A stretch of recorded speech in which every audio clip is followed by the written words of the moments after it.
हम मीनू झा प्रणाम करै छी समस्त मिथिलावासीके। एकटा उपनयनक बाबाके गीत लऽ कऽ उपस्थित छी अपन माताजीके संग। नीक लागत तऽ लाइक शेयर जरूर करब। धन्यवाद। जय मिथिला, जय मैथिली। आमा से तो है अहब आमा जनकपुर में नोता दियो हे।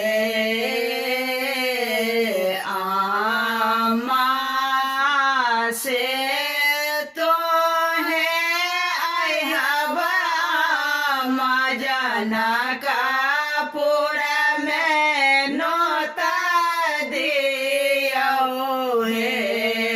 आमा है जनकपुर सो एति सीता दाई की कटते जानवा सुत है। आमा है जनकपुर सो एति सीता दाई की कटते जानवा सुत है। बाबा से तो है बड़का बाबा अयोध्या में नोता दियो हे। बाबा से तो है बड़का बाबा अयोध्या में नोता दियो हे।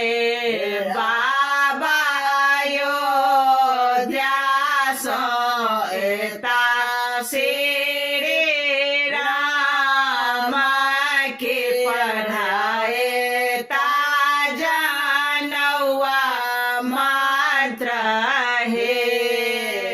जीवन जनम सफल भेल आंगन मारब भेल हे।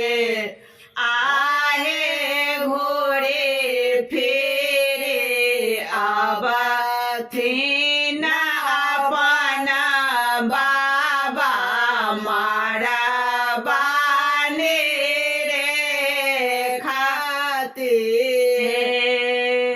धन्य हे जीवन धिका अहब दादी जाने कुल पुत्र भेल हे। आहे ब्राह्मण एता आज अपन बरुआ आंगना सोहावन लागे हे। आहे जन्म सफल भेल